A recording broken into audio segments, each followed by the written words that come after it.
Hello students, welcome to EPG Pathshala. So today I will discuss on the chapter 13 under the EPG Pathshala module name Information Retrieval. So my name is Anindo Basu and I work as a librarian in Maharani Kasheshwari College, Shambazar, Kolkata. So this chapter is about the statistical methods in information retrieval system. So from the previous chapter's knowledge, you can now understand that why information retrieval we need, what are the objectives of information retrieval, and different methods you have already known from the previous chapters. So now I will basically discuss about the statistical methods which are required for any information retrieval system. So information retrieval system is basically a three-step process. First one is the document indexing and storage, second the query formulation, and third one is mapping the query with the documents which are relevant and present to the user. So every information retrieval system involves these three steps. Whatever maybe the search engine or searching facilities are there within a web or within a website, whatever, all this follows a basic steps, that is different methods of retrieval of the documents and give it to the user. So previously the librarians first understood the need of systematic storage of documents, represent them with some scheme so that retrieval of the document is very easy. So that's why different cataloging rules, classification schemes, those came up and later implemented within library or public library or very specific or technical library, whatever. Now the searching is, we must say that searching is an art. So the searching involves a systematic process. The librarians first realized the necessity of searching in a systematic manner. But the approach of searching are different. So that's why post-coordinate indexing system and pre-coordinate indexing system that came into being. In pre-coordinate indexing system, the index terms are very fixed and those are being incorporated with the help of any subject heading. But the necessity of searching of the index terms on the fly became necessary in the future. That's why post-coordinate indexing system came into picture, and that basically gave the modern approach of information retrieval. Okay, so until 1990s, information retrieval was the subject for the librarians and the information experts only. But early in 1990s, the evolution of World Wide Web, that is WWW, changed the whole arena or the aspect of the subject totally, and that this subject, that information retrieval, became a hotbed of research for the computer scientists, statisticians, mathematicians, and many algorithms came up to address different type of informations so that user can get the relevant information with an ease. So every search engine has some pre-processing steps for the retrieval of information. So first step is the collection of documents. The documents may be of different type, it may be structured, it may be unstructured, and different file formats are there to contain the information. And now the heterogeneity of information is tremendous, and different file formats are coming, suppose for graphics. So maybe it may be a PNG file, it may be a BMP file or JPEG file for the image file. It may be text format, the text format may be doc file, text file, and other formats are there. So maybe the photograph also, online portals are there which actually store different type of video as well as audio files. So the information retrieval system should index those files, store them, and retrieve whenever the user is giving the query, and that query should be matched along with the documents index, and that should be represented to the user. So that is the background of any search engine. So just I will tell about some pre-processing steps. First one is the choice of index terms. So I should explain this in this way, like suppose a sentence is there. Suppose I am going to Hyderabad for a video shooting. Now if you can understand the expression of meaning from the sentence, you can also understand that few words are there which are actually semantically rich, and few words are there which are in syntactic type. So like that, suppose I am going to Hyderabad for a video recording. So going is semantically rich. To Hyderabad, it's a place name, it's semantically rich because it carries the expression of the meaning. And video recording, obviously that is the objective.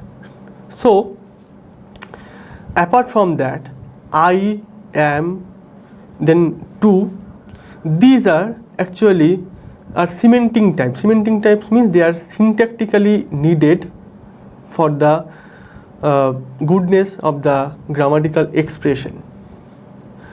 So that's why only those words are coined which are semantically rich, which actually carries the expression of the meaning that is intended, and other words are actually being removed from the documents. These words are basically stop words.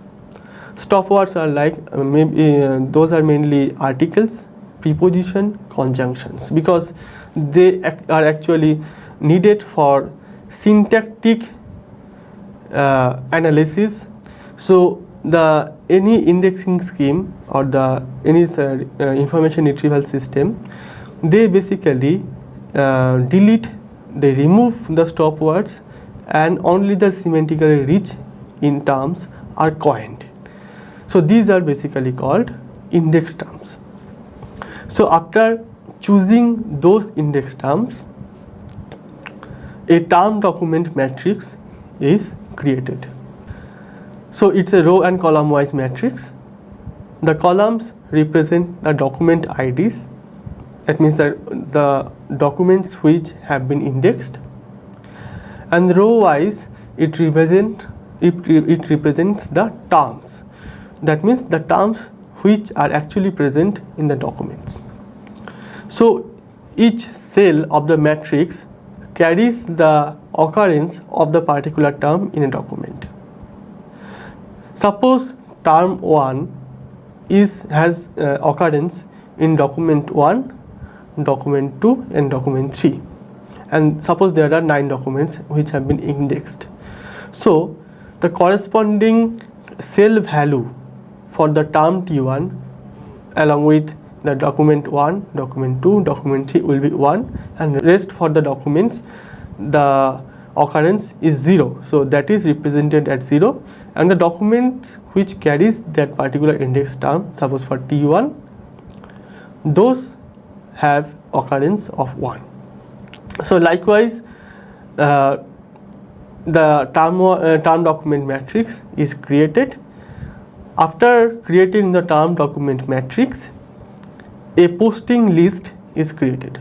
A posting list is nothing but a list where the occurrence of a particular term in which documents are mapped. It's just a list. Suppose term 1 has an occurrence in, suppose, document number 1, document number 15 and document number 200. So the posting list will be created as term T1.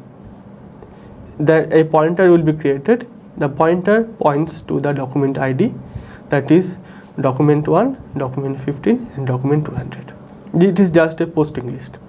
So keep in mind that the posting list is the heart and soul of any kind of search engine. For a retrieval purpose, every search engine must create a posting list. Now, the different statistical methods or mathematical methods, whatever it may be, those methods basically work on this posting list. Okay, so now I will explain the Boolean methods, vector space method and probabilistic method of information retrieval. I will concentrate only on these three models because these are foundationals, and keep in mind that there are many sophisticated algorithms which work at the background of search engine, but every sophisticated method are basically based on these three foundational models. So the first model I will explain is on the Boolean retrieval model. So it is based on Boolean logic. So Boolean logic was discovered by George Boole, and the Boolean mathematics or Boolean logic is the heart of any computer system for the encoding of characters or special characters or whatever. The same logic is represented for the retrieval purpose. The Boolean logic are based on only two terms or the two way of representation, that is 0 and 1. 0 means the lower value, 1 means the upper value. So Boolean logic is basically on set theory where different operators are there like AND operator, OR operator and NOT operator. AND operator is basically disjunctive type, OR operator is conjunctive type, and NOT operator is for negation purpose. So suppose two Boolean expression is there, suppose 1 plus 0. So if I put into the operator, so the output will be like this. If 1 and 0 are there, so that will be 0. If 1 and OR is there, so the output will be 1. If not 1 is there, that becomes 0, means that if 0 is there, NOT operation on that particular expression will give the opposite result. That means if not 0 is there, it will be 1. If not 1 is there, that will be 0. So we all know this because the Boolean algebra is needed for any kind of computer system. Now, if we make a term documents based on the documents and the index terms, so I have explained what is the term document matrix. So here I have taken one example of term document matrix, and I have explained the way of Boolean retrieval works based on this example. Students, have a look at the screen. Now you can see the term document matrix where the columns represent the document IDs and the rows represent the index terms. So just I am again explaining what is term document matrix for the understanding purpose. Suppose term T1 is present in document D2, document D3, document D6 and document D8. So the cell value for the corresponding term T1 is 1, and the rest of the document IDs have 0 because the term has not occurred in that particular document. Likewise, suppose for the term T2, and it has occurred in document D2, D3, D4 and D6, and also D7 and D9. Other document IDs will get a 0 value because the term is not present. So after constructing the whole term document matrix, I am giving a query. Suppose the query is find those documents where term T1 and T2 are present but T8 is absent.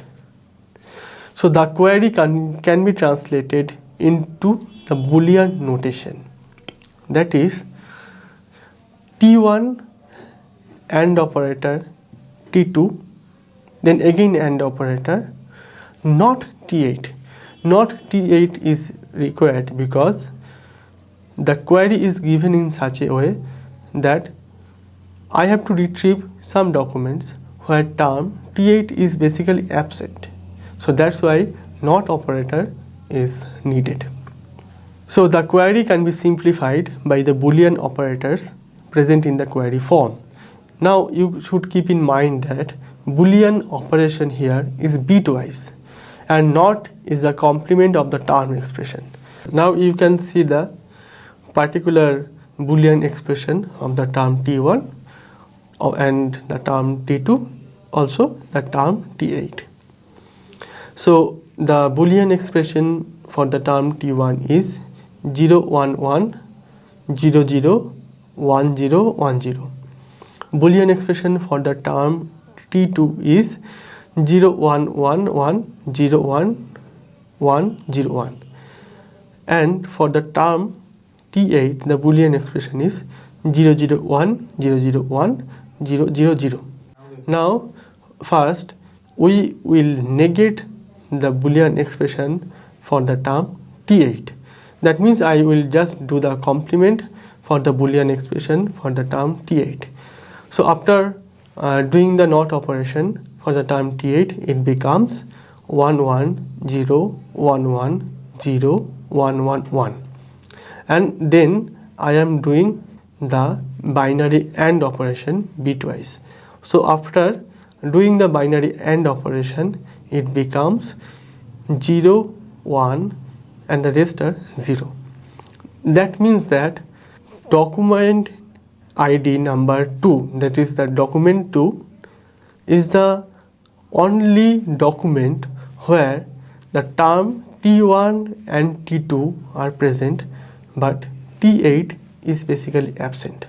So for the retrieval purpose from this Boolean logic, I am retrieving the document D2 as it is satisfying our query.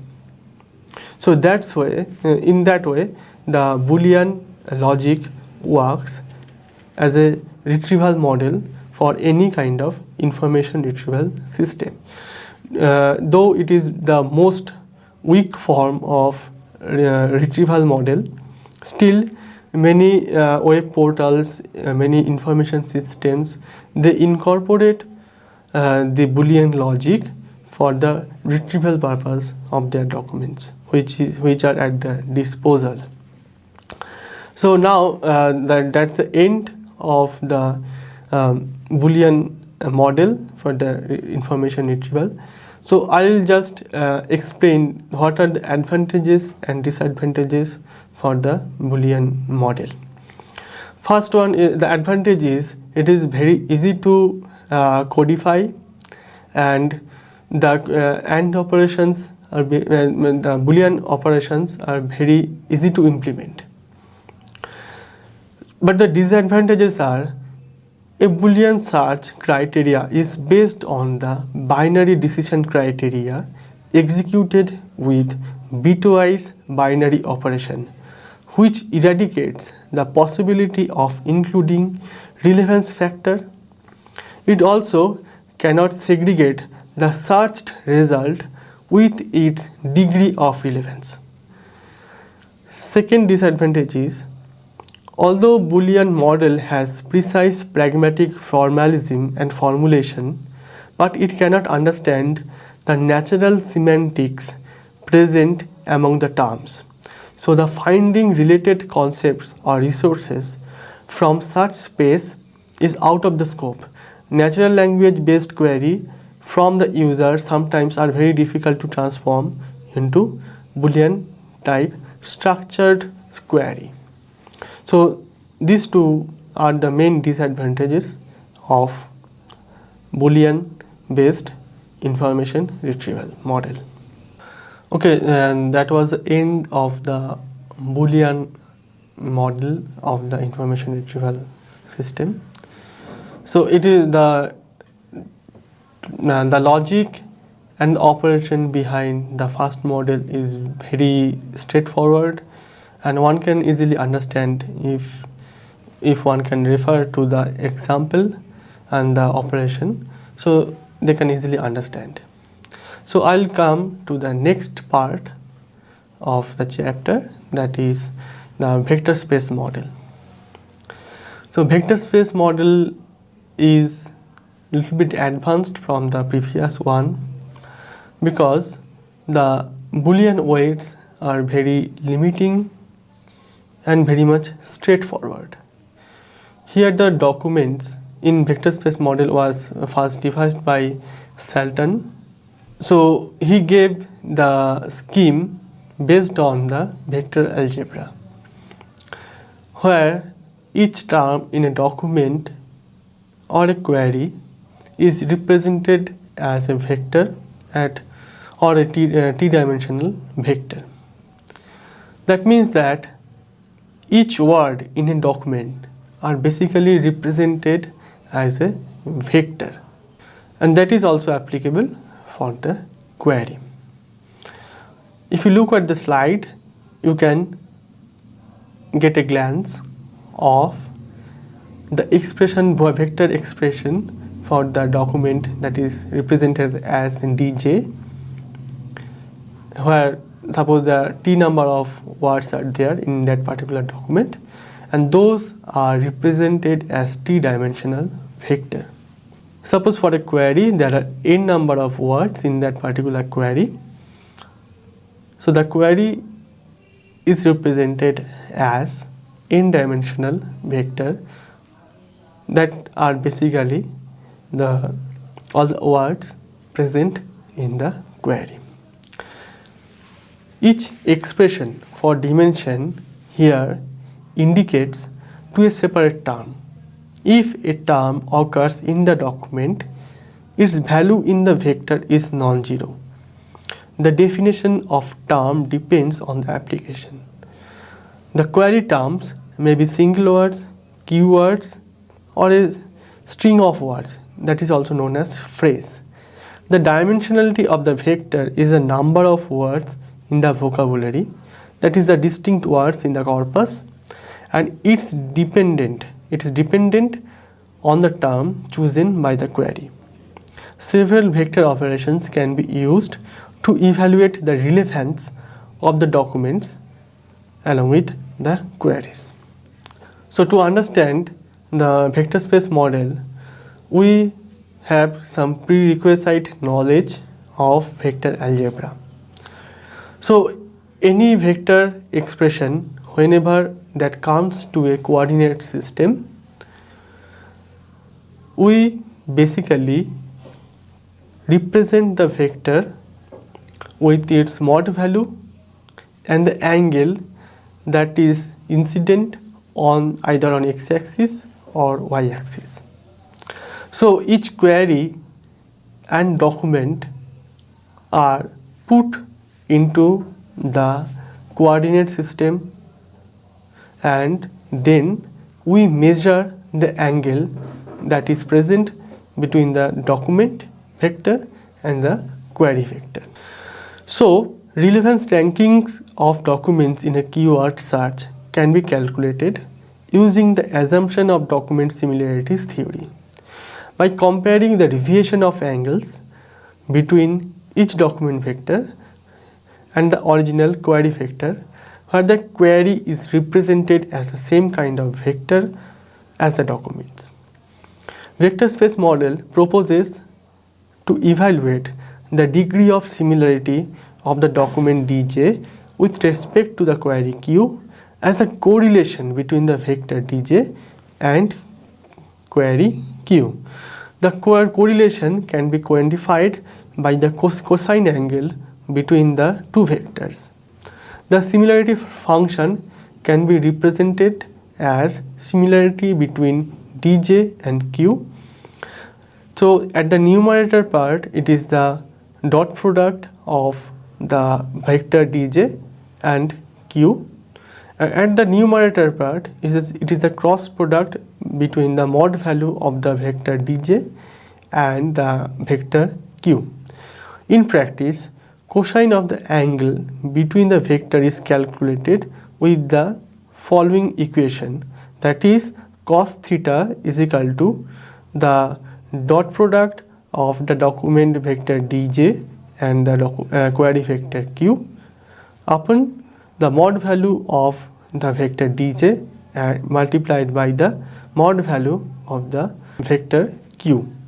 Now the mod value of dj is that is also called the norm value of the vector dj, and the norm vector of the norm of the vector q can be calculated as q is equal to root over of q square summation of I to n, and after doing the summation we do the square root of it.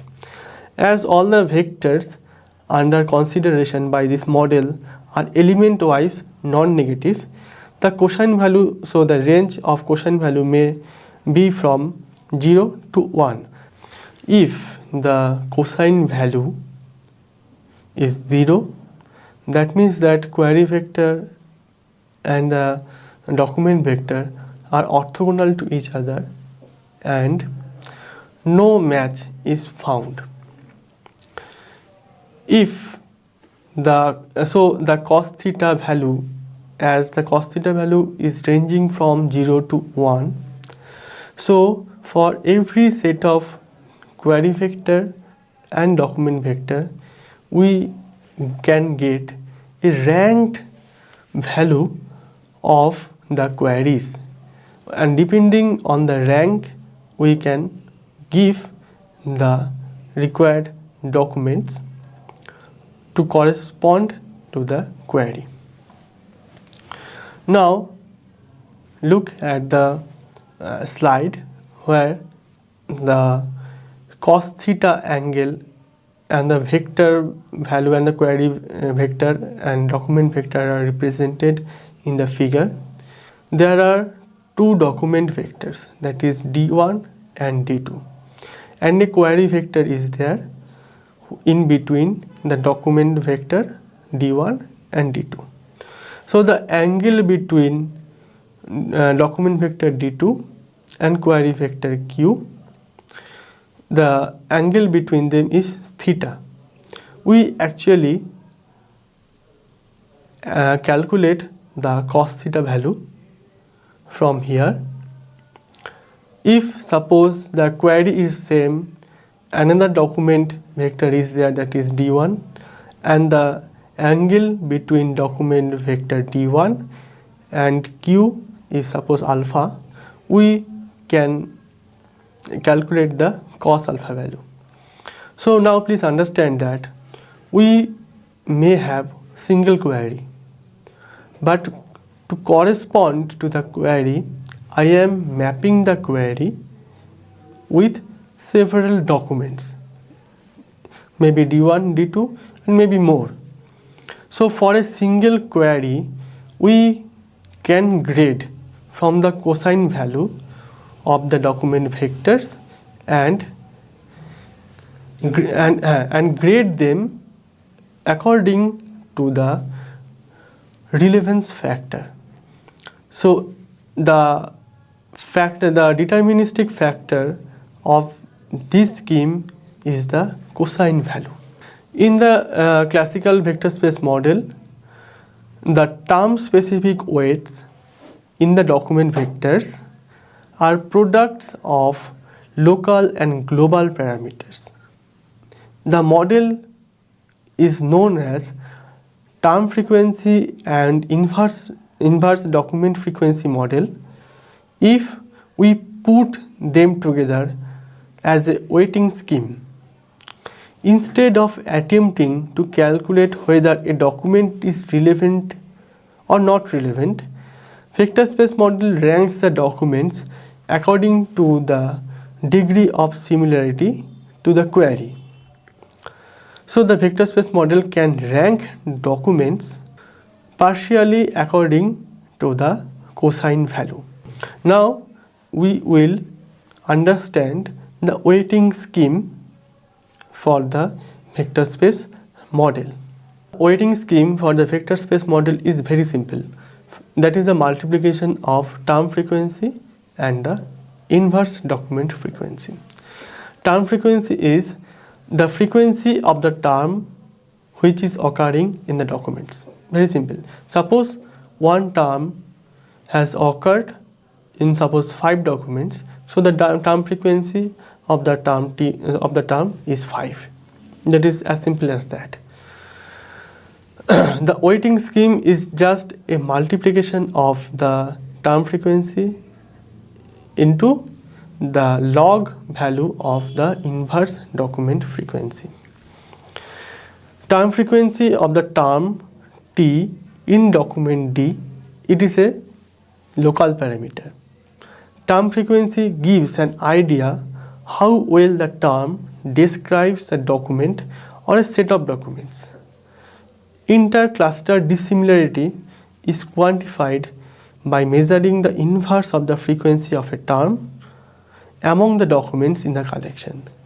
If the term Ki doesn't appear in the document Di, then the corresponding TF value or the term frequency value will be 0. So now I'll explain the inverse document frequency. And the inverse document frequency, which is a global parameter, is basically a fraction. That is the total fraction between total number of documents in the document set and the set of documents where the term has actually occurred.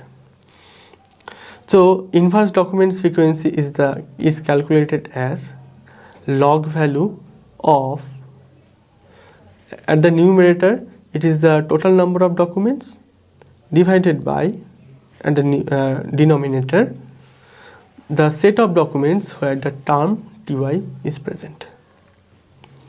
So after calculating this term frequency and inverse document frequency,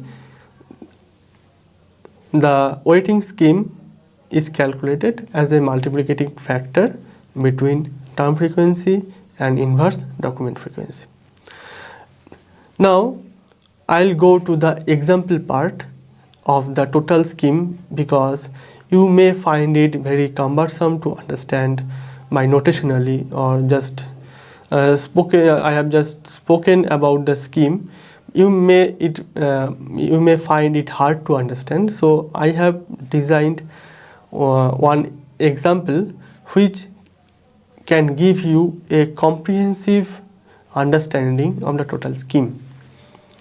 Okay, so look at the slide. Suppose I have 3 documents, document 1, document 2 and document 3. So document 1 is with the sentence suppose New Delhi News. Document 2 is with the sentence like New Delhi Post, and document 3 has 2 words, suppose Mumbai News. Okay, now first I will calculate the inverse document frequency of each term. So first the index term is new. If you can see the documents that if new has occurred in document 1 and document 2 and the total number of document is 3. So the inverse document frequency value for new will be log of 3 by 2 base 2, which is 0.584. The second index term is Delhi, and Delhi, this term has occurred in document 1 and document 2. So the value is log of 3 by 2 base 2. So the value is 0.584.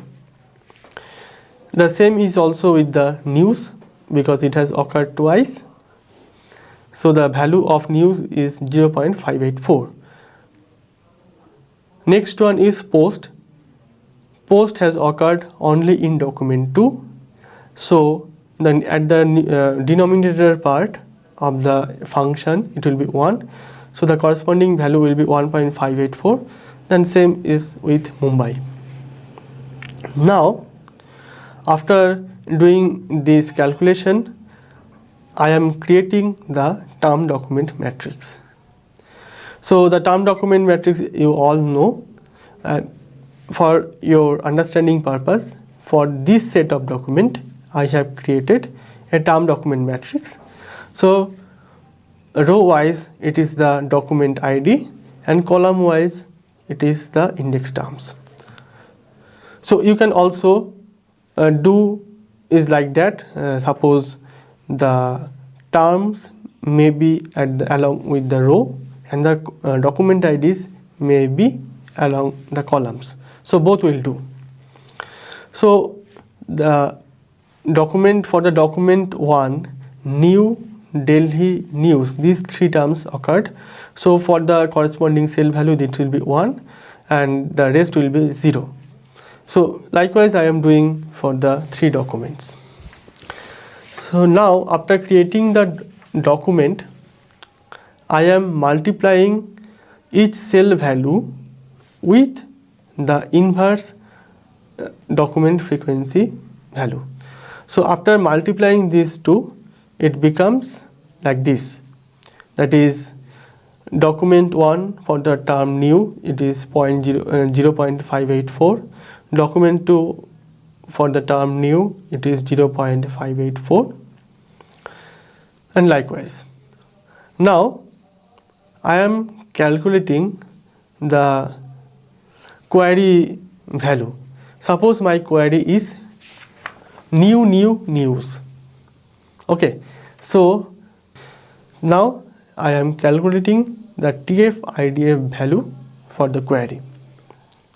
Now if I see the matrix, that new this term has occurred twice in document 1 and document 2. So the corresponding value of new for the query will be 0.084. But for the news, this term has occurred once in the query, but in the original term document matrix, news has occurred twice. So I am taking the half of it. Okay, so the query TF-IDF calculation for the query is like this. Now I will calculate the length of each document. Now keep in mind that this length or the distance factor is only Euclidean distance. So the length of the document D1 on the document 1 is the square root of the each cell value, that is 0.584 to the power 2, 0.584 to the power 2 and 0.584 to the power 2. After summing these terms, I am doing the square root of it. So it becomes 1.0115. For the document D2 it is the same, 0.584 square plus 0.584 square and 1.584 square. So after doing the square root of it, it becomes 1.78638. So likewise I am doing for the document D3 and the query. Now we will calculate the similarity value for the query as well as for the document D1, D2 and D3. So for the calculation part of the similarity values, I just put the TF-IDF value for the query and as well as the document D1. I have put them parallelly so that you can understand the where is the match between the values. Now if you just refer to the slide, you can see that for the first value of document 1, TF-IDF value of document 1, that is 0.84, is matched with the query 584. The second match is not there because the 0 value is there for the query. Again, for the third value is matched, that is with 5.584 and 0.292.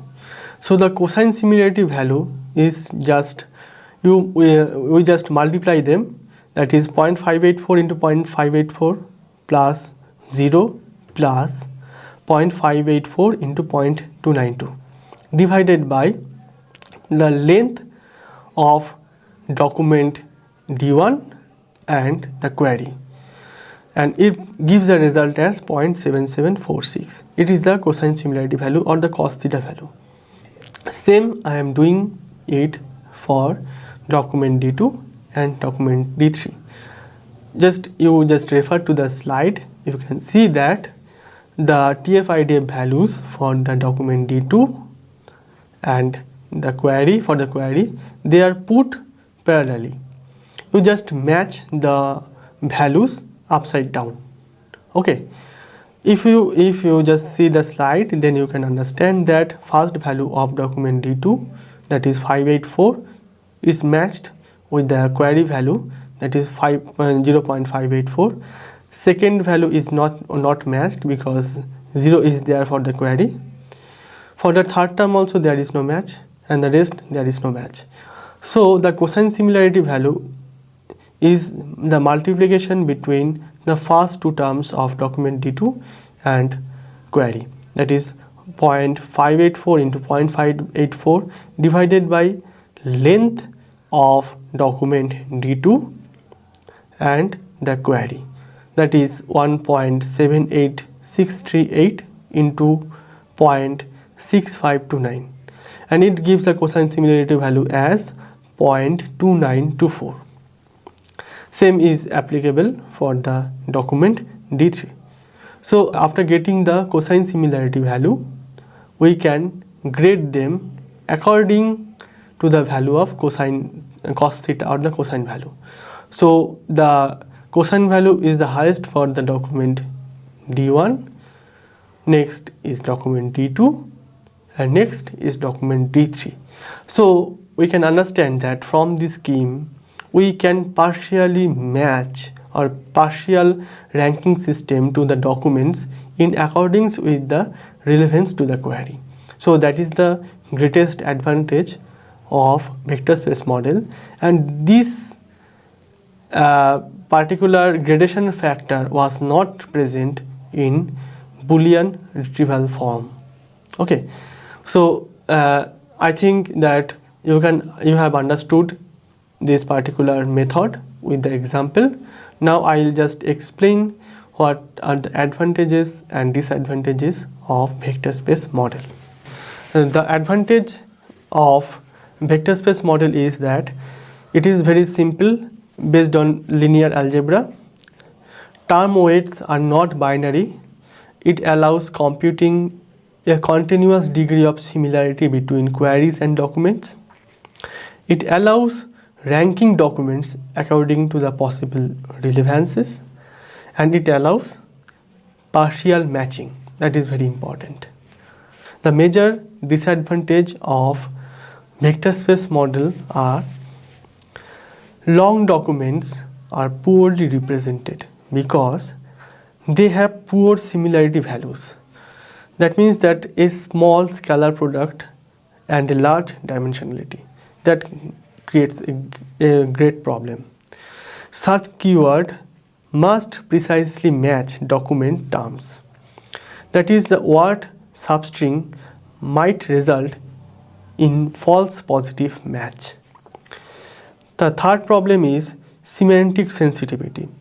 Documents with similar context but different term vocabulary won't be associated, which also results in a false negative match. The order in which the terms appear in the document is lost in the vector space representation, because vector space model is basically a bag of words approach. Theoretically, it assumes that all the terms are statistically independent. And the next disadvantage is the weighting scheme is very intuitive, but it is not formal. It creates a problem while ranking the documents for a big corpus. So that was the end of the vector space model. Now I will move towards the next model, that is called the binary independence model. So this model was invented in 1976 by Robertson and Jones under the probabilistic framework. So to understand this model, the students need a prior knowledge on probability and conditional probability or the Bayes theorem, and these two concepts are necessary to understand this. Probabilistic model is based on the probability of predicting the relevant documents and remove the non-relevant documents. Suppose an user has given a query. So the query is parsed and that is to be matched with the stored documents. Now to answer the particular query, there will be relevant document.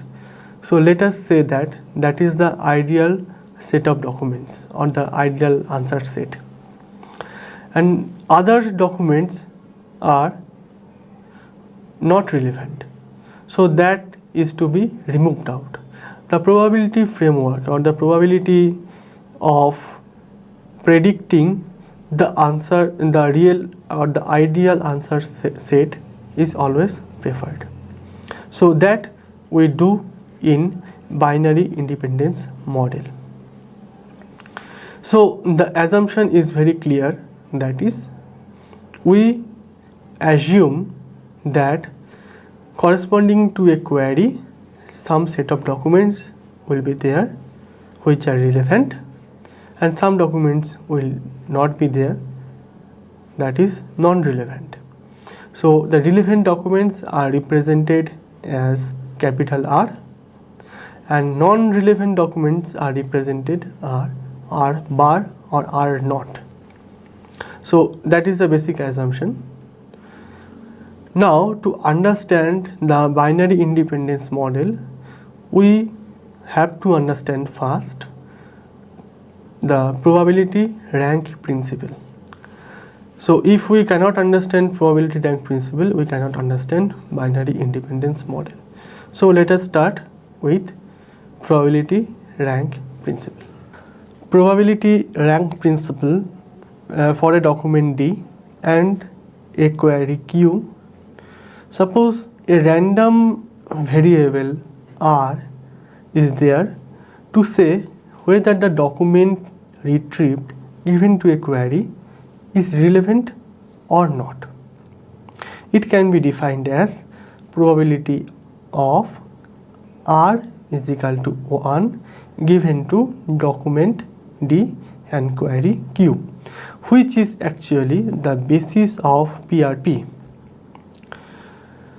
Risbergen in 1979 stated that if a reference retrieval system's response to each request is a ranking of the documents in the collection in order of decreasing probability of relevance to the user who submitted the request, where the probability are estimated as accurately as possible on the basis of whatever data have been made available to the system for this purpose. The overall effectiveness of the system to its user will be the best that is obtainable on the basis of this data. So the binary situation is incurred upon the ranking of documents in decreasing order after the probability calculation. So the document D is relevant if probability of R is equal to 1 given to D and Q.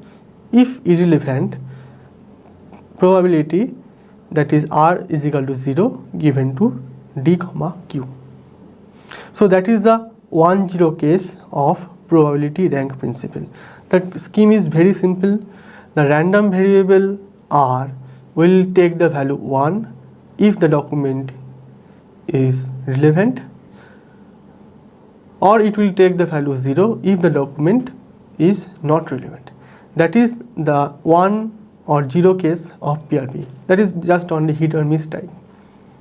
Here the cost is just binary type because the value is only 1 or 0.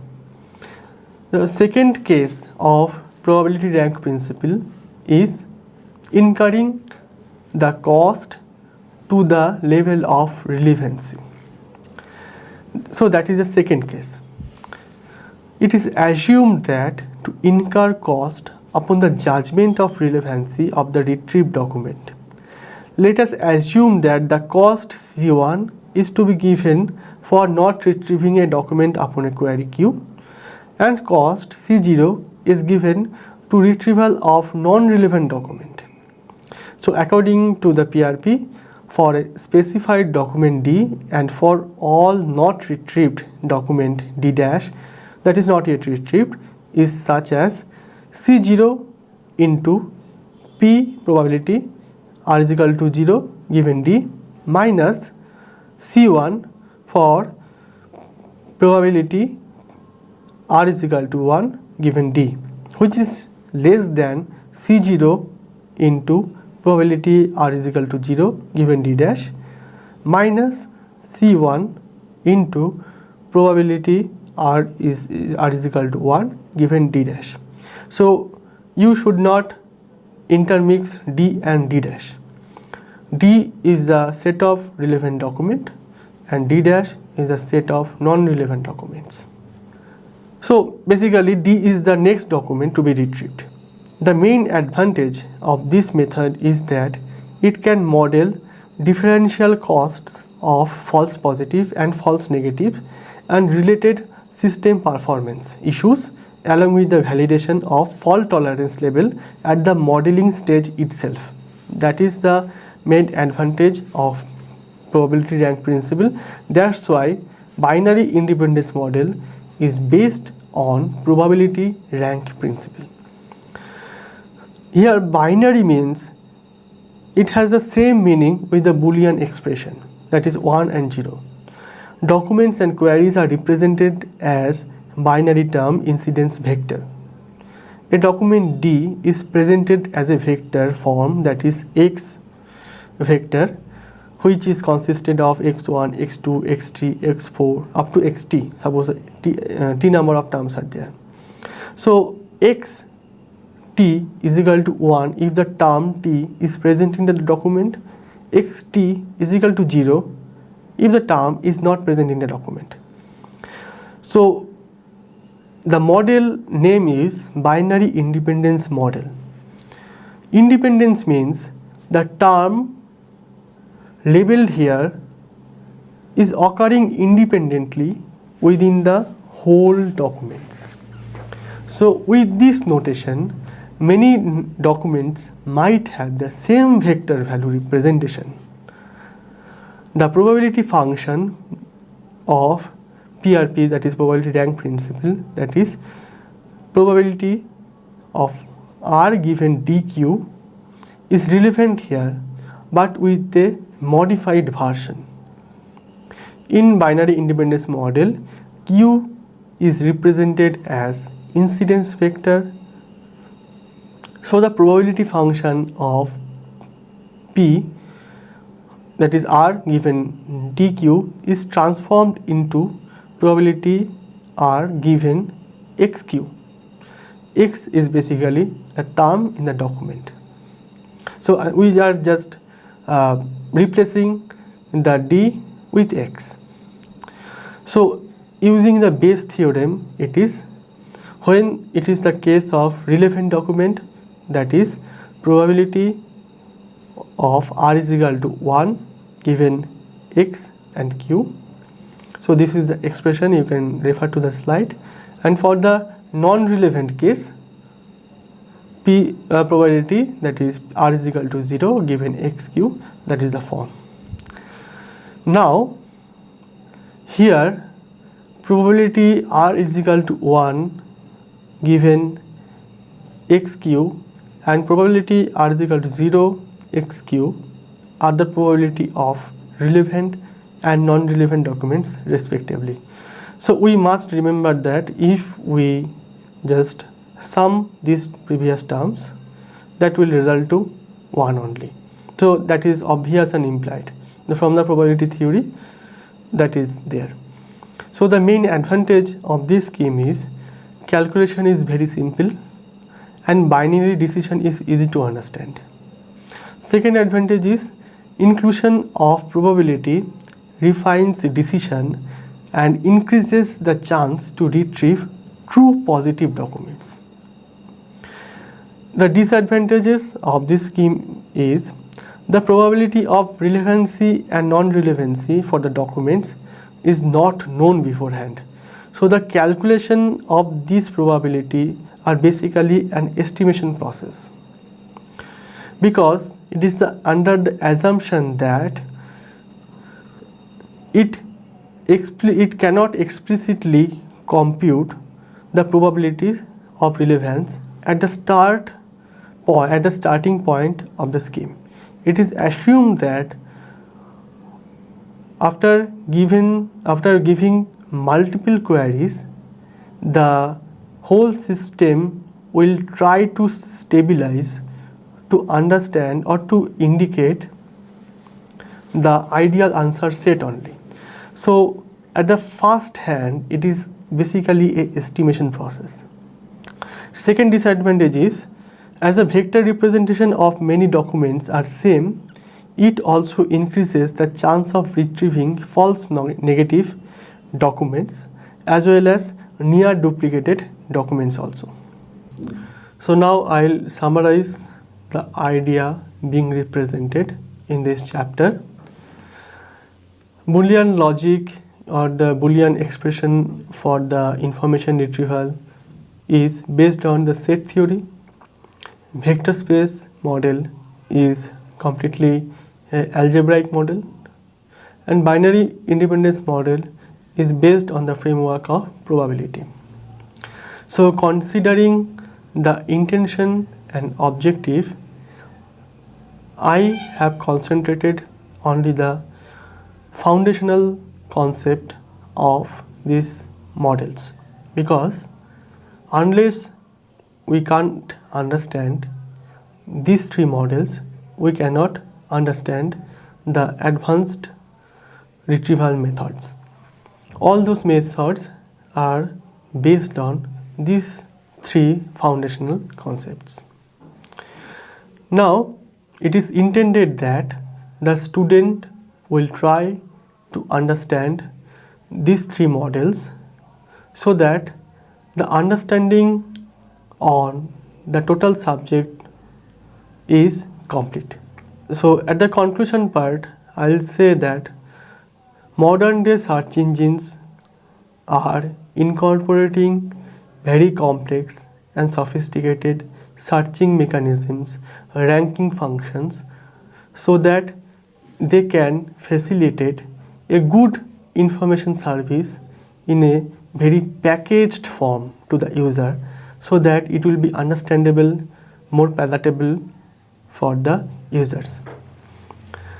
So there are many open source softwares, they also give the searching facility, but at the background this kind of model is being implemented. So thank you to all the students for your patience and listening to me. If you want to study more, if you want to know more, you can go to the reference part of my slide. From there you can get other learning resources to quench your thirst on this subject. Thank you all.